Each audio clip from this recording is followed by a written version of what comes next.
Qu'est-ce que l'on fait maintenant en 2025? Un tout nouvel ETF Monde vient d'arriver. En fait, Amundi a lancé un ETF qui pourrait bien devenir l'un des leaders du marché. Frais réduits et accessibilité, notamment sur le PEA. Donc cela concerne tout le monde. Alors la question, est-ce qu'il est meilleur que les autres ETF Monde du marché? Je te donne tout de suite mon avis.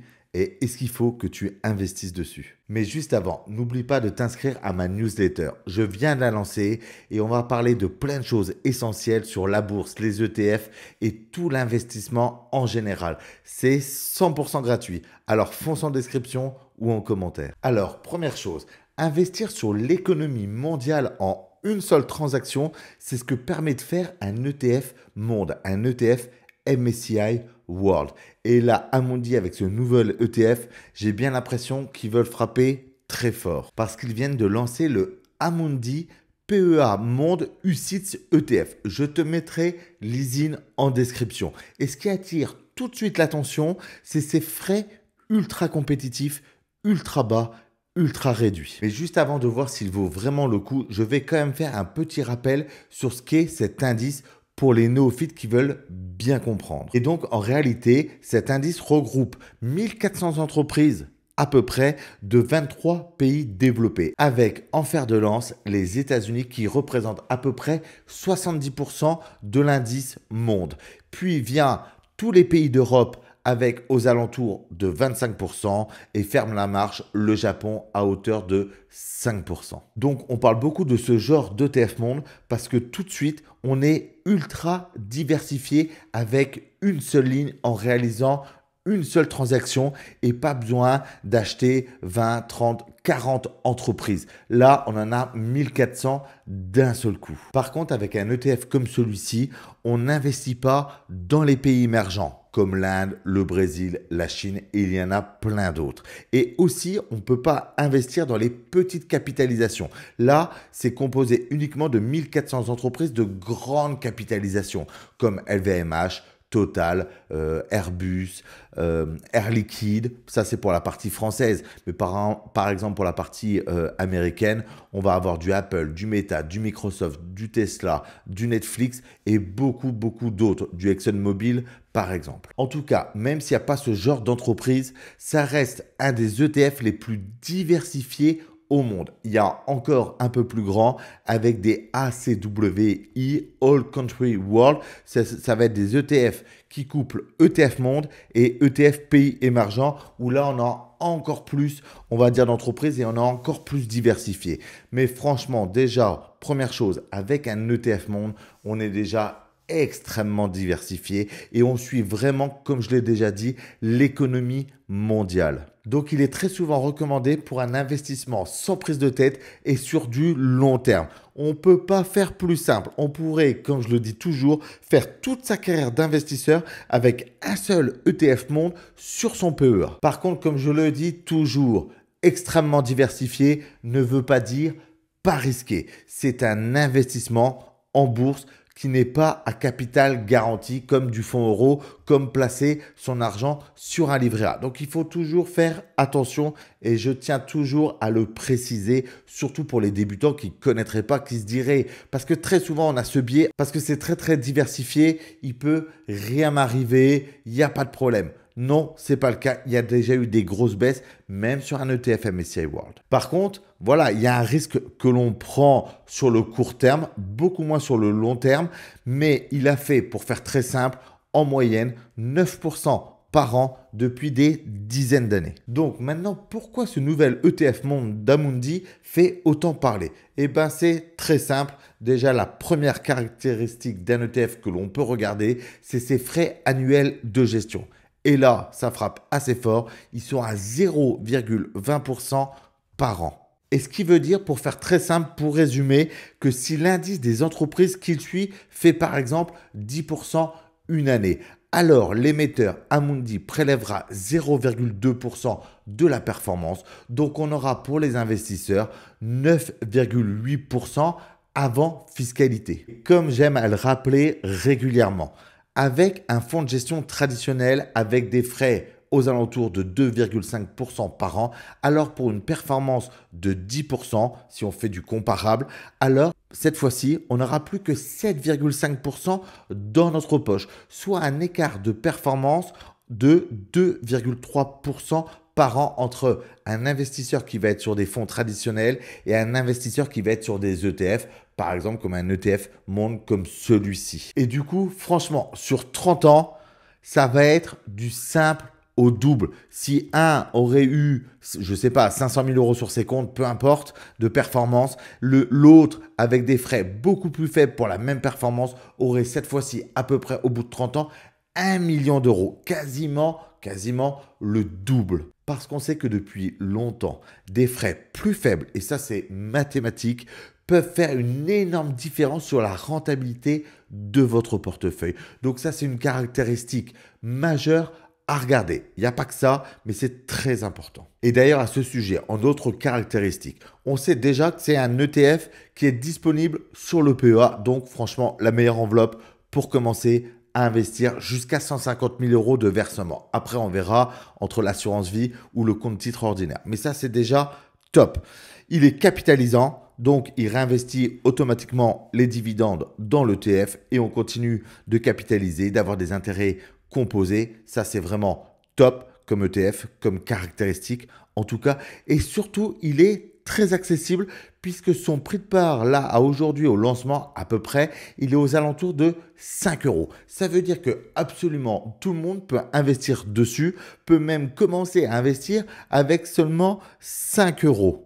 Donc franchement, avec 5 euros, au lieu d'aller se faire, je ne sais pas, un loto ou un euro million ou s'acheter un cash ou un millionnaire, je ne sais plus combien ça coûte, peu importe, où on a très peu de chances de gagner, surtout le gros lot, et bien là, on pourrait très bien l'investir et puis petit à petit faire fructifier son argent du coup avec le temps et sur du long terme. Et franchement, avec cet ETF, je ne vois quasiment aucun défaut, à part qu'il soit synthétique. Ça veut dire qu'il n'achète pas exactement les parts des entreprises qu'il suit, mais c'est au travers d'un swap de société. Je ne rentre pas dans le détail entre physique ou synthétique, mais entre guillemets, de toute façon, ce n'est pas vraiment un défaut puisque tous les ETF monde ou qui suivent des indices en dehors de l'Europe sur PEA sont forcément synthétiques. Puisque sur le PEA, si tu ne le sais pas, c'est une enveloppe faite pour investir normalement sur des entreprises françaises ou européennes. Mais grâce à ce genre d'ETF qui sont dits synthétiques,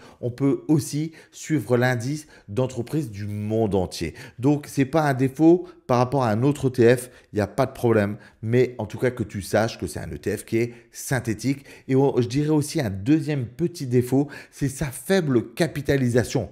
Et ça, c'est normal, parce qu'il vient juste de sortir. S'il avait une faible capitalisation au bout de 5-10 ans, je ne dirais pas la même chose. Je dirais plutôt, attention, il ne faut pas investir sur des ETF avec des petites capitalisations pour le risque de liquidité. Mais là, il vient juste de sortir il y a une semaine, au mois de mars 2025. Et maintenant, une chose très intéressante.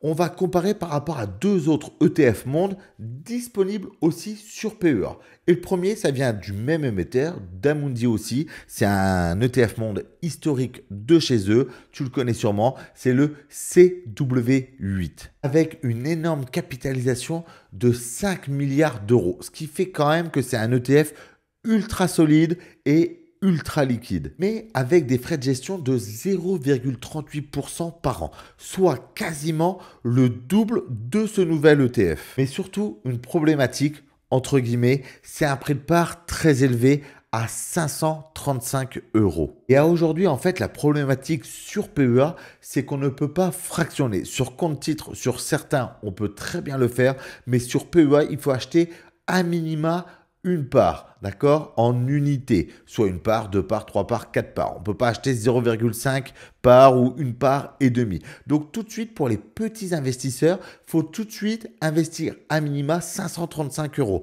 Ou alors, une règle, comme je le dis toujours, tant pis, on fait un DCA sur 2 ou 3 mois. Si on peut épargner par exemple que, je ne sais pas, 200 euros par mois, alors on fera son DCA tous les 3 mois, une fois qu'on aura pu épargner au moins 535 euros. Mais vous avez aussi le iShares MSCI World Swap PEA. Le ticker, c'est WPEA. Des fois, ça va plus vite de taper le ticker dans une barre de recherche sur un moteur de recherche d'ETF plutôt que de taper tout l'ISIN complet. Donc, c'est WPEA et le précédent, c'était CW8. Franchement, celui-ci, c'est aussi une très bonne alternative pour un ETF monde sur PEA. Et il a été lancé l'année dernière, le 26 mars 2024, donc quasiment un an jour pour jour, par iShares.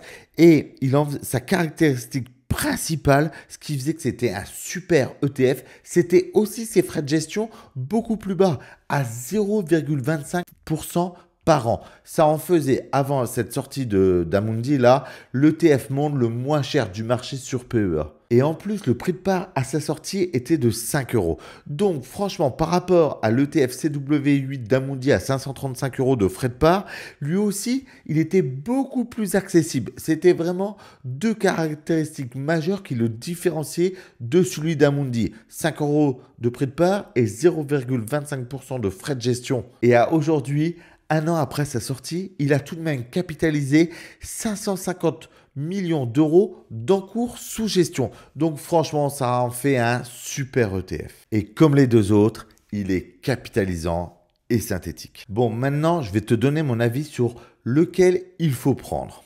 Et en fait, pour moi, il y a vraiment 3 cas de figure. Le premier, tu n'investis pas encore sur un ETF monde, tu veux commencer en bourse, tu sais pas lequel choisir. Alors, clairement, parmi les 3, moi, ce que je ferais si je devais recommencer, franchement, je choisirais le tout nouveau d'Amundi pour ses frais de gestion ultra bas. Ok, la seule différence par rapport aux autres, ça va être sa capitalisation, mais ça risque de monter parce que beaucoup, je suppose, d'investisseurs vont aller chercher les frais les moins bas. Et clairement, par rapport au CW8, comme je l'ai dit, il y a quand même 2 fois moins de frais. Et en plus, il est accessible à partir de 5 euros. Alors oui, on n'a pas encore la tracking performance. Il vient juste de sortir. Mais on peut quand même s'attendre à ce que ces 3 ETF aient sensiblement les mêmes résultats, que ça soit à la hausse ou à la baisse. Et oui, je veux redire aussi, ok, il a une petite capitalisation et je dis toujours, vaut mieux sélectionner un ETF avec des grandes capitalisations. Grande capitalisation, ça veut dire aux alentours d'1 milliard, ça c'est très grand. Et au-dessus, c'est très grand. En dessous de 100 millions, c'est plus risqué selon moi. Mais il vient juste de sortir. Et pourquoi je dis toujours ça, c'est que on peut quand même s'attendre à ce que beaucoup d'investisseurs, du coup, investissent dessus et petit à petit, peut-être qu'au bout d'un an, il aurait 300 millions, 500 millions ou 1 milliard. Ça, je ne sais pas encore. Mais donc ça, pour moi, c'est pas vraiment gênant.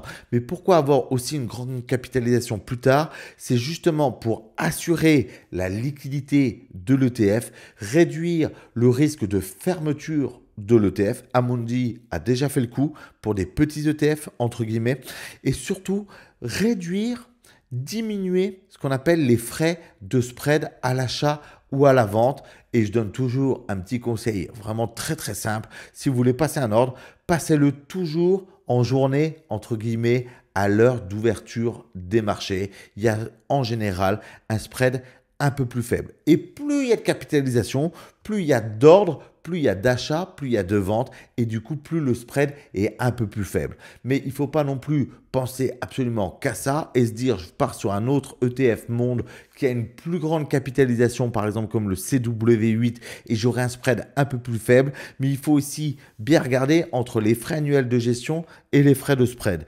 Et personnellement, les frais de spread en général, c'est vraiment minime. Donc, c'est pas là-dessus, je pense qu'il faut absolument regarder. Et maintenant, deuxième cas de figure.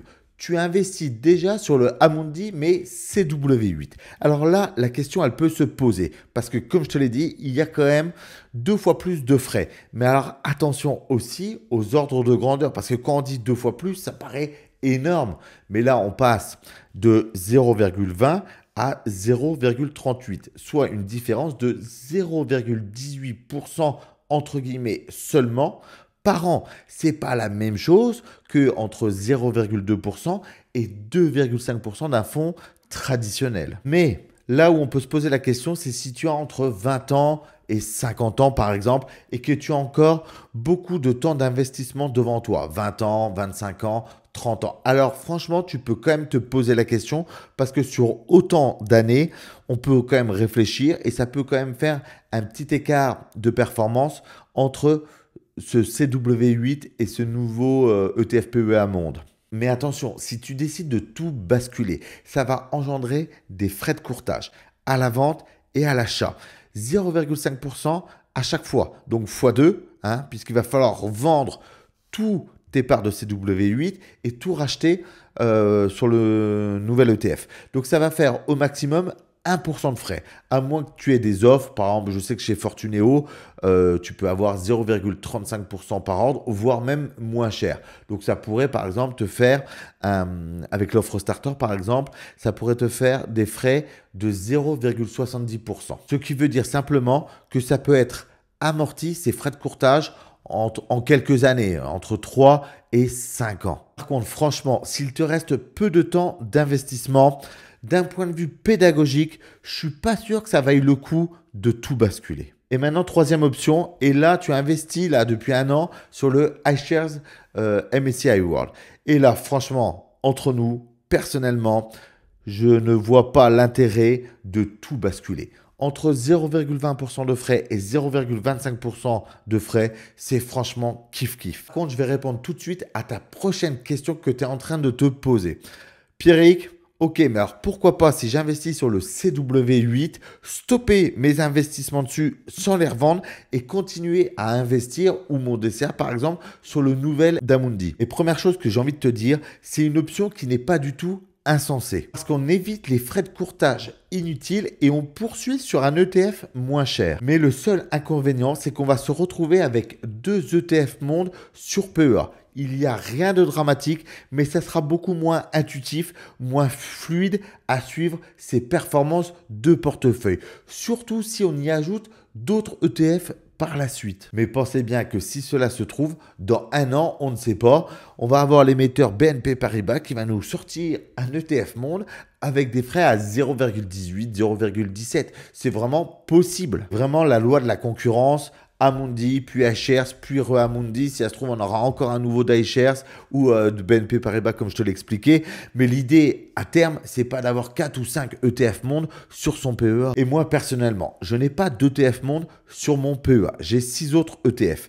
Mais par exemple, sur mon S&P 500, s'il y a un nouveau qui venait de sortir, il y aurait 0,05% de frais en moins. Franchement, à aujourd'hui, je ne changerai pas d'ETF. Je préfère garder une cohérence. En tout cas, n'oublie pas tout de suite de t'inscrire à ma newsletter pour ne rien zapper des nouveautés sur l'épargne et l'investissement. Parce que peut-être qu'ensemble, on pourra atteindre notre objectif. L'avenir nous le dira. Mais en tout cas, on aura pris les bonnes décisions et utilisé les meilleures stratégies à notre disposition pour y arriver.